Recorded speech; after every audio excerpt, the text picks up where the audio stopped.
Root canal করবেন না দাঁতটা তুলে ফেলবেন, এই নিয়ে দ্বন্দ্বে।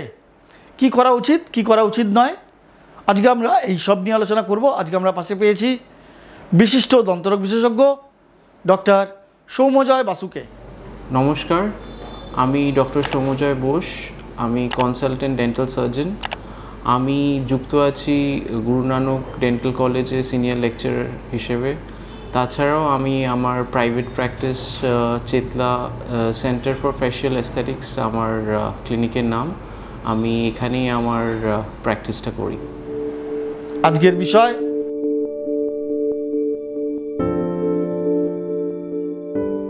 ক্যাভিটি লেগে ব্যথা হতে হতে অ্যাপ্রক্সিমেটলি টেক্স 3 to 4 years।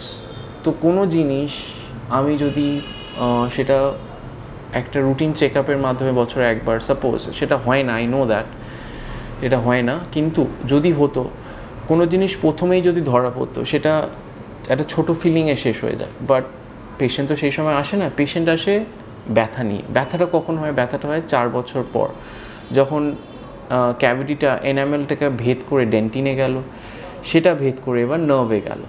এবার যখন হয় পেশেন্ট তখন দৌড়ে দৌড়ে আসে যে প্রচণ্ড ব্যথা করছে, থাকতে পারছে, তাই জন্যে তখন রুট ক্যানেল করতে হয়।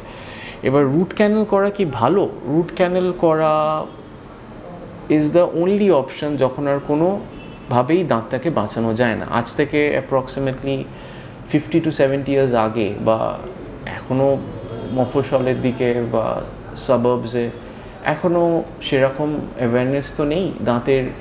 একটা দাঁত তুলে দিলে কি আছে, তুলে দাও, কোনো অসুবিধা। তুলতে তুলতে এমন একটা সময় এলো যেখানে আর কোনো কিছু থাকলো না, তারপর সে ডেঞ্চারে চলে গেল। কিন্তু একটা জিনিস সবসময় মনে রাখতে হবে, ডেঞ্চার হোক বা যাই হোক, নাথিং বিটস নেচার। নেচারের থেকে বড় ডাক্তার হতে পারে না, নেচারের থেকে বড় ক্রিয়েটার হতে পারে না।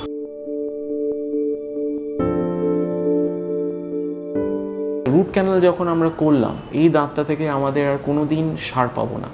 আমাদের যে দুটো দাঁতের মাঝখানে খাবার ঢুকলে যে আমাদের সেন্সেশন হয় যে কিছু ঢুকে আছে, এটাকে আমাদের ফর এক্সাম্পল আমরা বিয়েবাড়ি থেকে খেলাম, আমরা সাপোজ মাটন খেলাম, দুটো দাঁতের মাঝখানে ঢুকে গেলো, জিভটা কনস্ট্যান্টলি ওখানে যাবে। কেন যাবে? দ্য রিজন বিইং, আমার ব্রেন থেকে কনস্ট্যান্টলি সেন্সেশন আছে টাঙের কাছে যে ওখানে কিছু ঢুকে আছে, ওটা বার করো। যতক্ষণ না বার করবো ওখানে কনস্ট্যান্টলি টাংটা যেতে যায়। একবার যদি আমি ফ্লস করে সেটাকে বার করে দিই, টাংটা একবার গিয়ে বুলিয়ে দেবে যে না ওখানে কিছু নেই, আর কিন্তু যাবে না। So this is the way of bodies protective mechanism. এবার রুট ক্যানেল হলে সেই সেন্সেশনটা থাকবে না। তো সেটা কি খারাপ না ভালো? অবভিয়াসলি খারাপ, কারণ আমার যে প্রিভেন্টিভ যেটা বডির নিজের থেকে যে সেটা বন্ধ হয়ে গেল। শুধু আমি কি পাচ্ছি? সুপারস্ট্রাকচারটা পাচ্ছি, এটা দিয়ে আমি খেতে পাচ্ছি, বাট আদারওয়াইজ সেন্সেশনটা চলে গেল ফর লাইফ।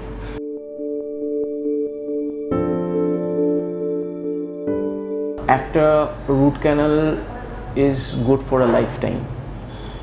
সব কিছু যদি ঠিকঠাক করে ক্রাইটেরিয়া ফলো করা হয়, সেভাবে মেটেরিয়াল দেওয়া হয়, অ্যান্ড কোনো যেটা নর্মালি হয় সেটা হচ্ছে, for example root canal is always followed by, কারণ রুট ক্যানেলের জন্য ব্যথাটা যায়, কিন্তু দাঁতটা উইক হয়ে যায়, কারণ ক্যাভিটিটা কেটে ঢোকা হয় নার্ভের মধ্যে, তাই জন্য টুথ স্ট্রাকচার লস হয়।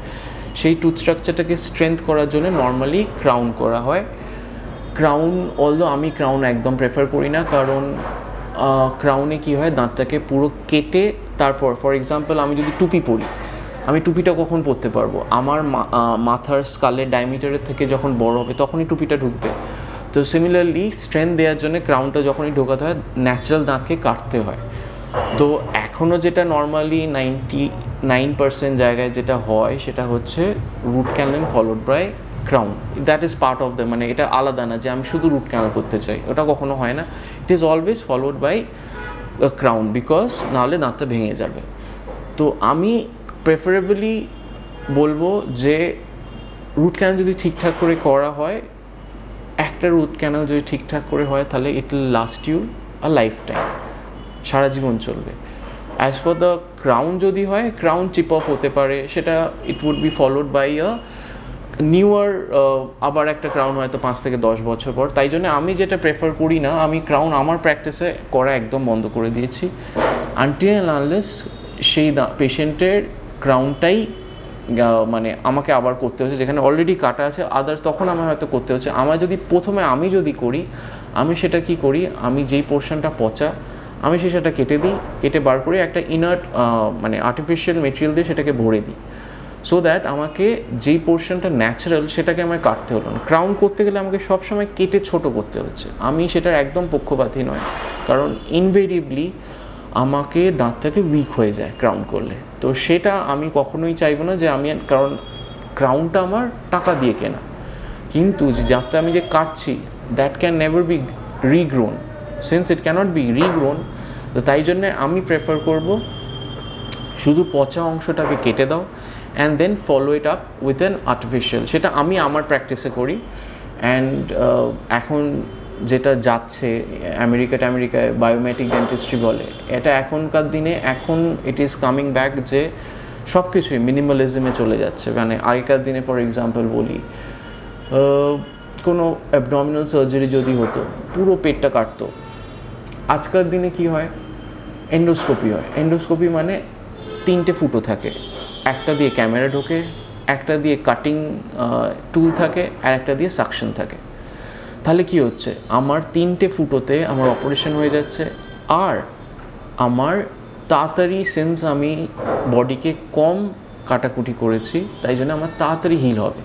তো তাই জন্যে যত দিন যাচ্ছে এখন সব কিছু মিনিমালিস্টিক, মানে trying to preserve whatever is natural, তত কমে। তাই জন্য আমাদের ডেন্টিস্টের ক্ষেত্রেও এখন যেটা এসে গেছে সেটা হচ্ছে টু ট্রাই অ্যান্ড প্রিজার্ভ। এই আগেকার দিনের মতো ক্রাউন কেটে পুরোটা কেটে তারপর বসানো, সেটার জন্যে এখন যেটা আসছে সেটা হচ্ছে যেই পোর্শনটা শুধু পচা আছে শুধু সেই পোর্শনটা কেটে বাদ দিয়ে দাও, সেটাকে আর্টিফিশিয়াল দিয়ে ভরিয়ে দাও, আর বাকিটা পুরোটাই ন্যাচারাল থাকবে, সো দ্যাট ন্যাচারাল যে টুথ স্ট্রাকচারটা সেটা যেন থাকে অ্যাজ লং অ্যাজ পসিবল। সেটা ক্রাউনের ক্ষেত্রে, কারণ ক্রাউন হলে কি হয়, আমি যখন দাঁতটাকে কেটে দিচ্ছি আই অ্যাম ইনভেরিয়েবলি সেটাকে উইক করব। এবার ক্রাউনের নিচে দিয়ে কখনো না কখনো, সেন্স পেশেন্ট তো বুঝতে পারে না, সাইড দিয়ে খাবার ঢুকে যায়, দিয়ে লিক হয়, দিয়ে যেটা নর্মালি দেখা যায় 10 থেকে 12 বছর 15 বছর পর ক্রাউন শুদ্ধ ভেঙে বেরিয়ে গেল। যখন বেরিয়ে যায় তখন almost 50 to 60%, 70% of the cases আর এই দাঁতটাকে কিছু রাখা যায় না, অলমোস্ট সবই পচে যায় ভেতরে। তখন I have to follow it up with an implant. তো সেটার জন্যে আমি যেটা পদ্ধতি ফলো করি সেটা হচ্ছে, আমি যে পোর্শনটা পচা ছিল সেটা কেটে দিলাম, এবার সেটা মেটেরিয়াল দিয়ে, আর্টিফিশিয়াল মেটেরিয়াল দিয়ে, ফিলিং মেটেরিয়াল দিয়ে ভর্তি করে দিলাম। এইবার এইখানে কখনো পোকা ধরবে না, কারণ পোকা মানে ক্যাভিটি হবে না, কারণ আর্টিফিশিয়াল মেটেরিয়ালে কখনো ক্যাভিটি হতে পারে না। যেটা হবে সেটা হচ্ছে সাইডে। তো আমার কালকে যদি কোনোভাবে ফিলিংও করতে হয়, আমি শুধু সেই জায়গাটা কেটে আবার ফিলিং করে দেবো। তাহলে কী হচ্ছে, আমি আর সব সময় আমি ক্রাউন আমি যে কোনো সময় আবার করতে পারি। কেন, আমি কাটা মানে হচ্ছে সাবট্রাকশন, আমি কেটে দিচ্ছি, but it can't be added. আমি যেটা কাটছি সেটাকে অ্যাড করতে পারবো না।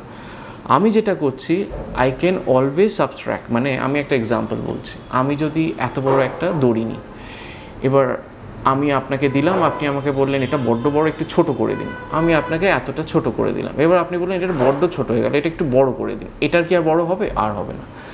তো ক্রাউনও হচ্ছে সেরকম, আমি কেটে যেটা দিলাম, এবার এইটা কিন্তু আমি কি আবার যদি বলি এবার একটু ন্যাচারাল টুথ সাবস্টেন্স ঢুকিয়ে দাও, সেটা কি হবে? সেটা আর হবে না।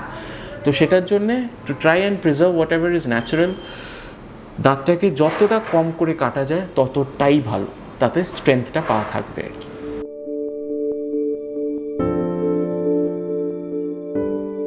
বছরে একবার করে ব্যথা হোক না হোক ডেন্টিস্টের কাছে যান, একজন ভালো কারোর কাছে যান, কোয়ালিটি মানে সব কিছু ইকুইপমেন্টস থাকবে সেরকম, সে ঠিকঠাক করে চেক আপ করে নেবে, দেখবে যাতে কোনো কিছু বাড়ছে না। যদি থাকে সে তখনই সেটাকে আপনাকে ফিলিং করে দেবে বা হাফ হার্সেটি করে দেবে, যাই করুক, করে যাতে জিনিসটা না বাড়ে।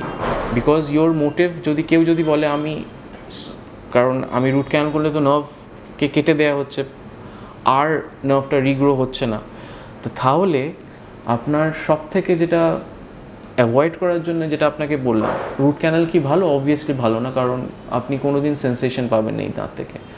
তো যদি কেউ বলে যে আমি রুট ক্যানাল কখনোই করব না, অ্যান্ড আমিও সেটা বলবো রুট ক্যানাল করা উচিত না আনটিল আনলেস আর কোনো অপশন, কারণ রুট ক্যানাল যদি না করি তখন আমি দাঁতটা তুলতে হবে। তো দাঁত তোলার থেকে ভালো তো রুট ক্যানাল করা।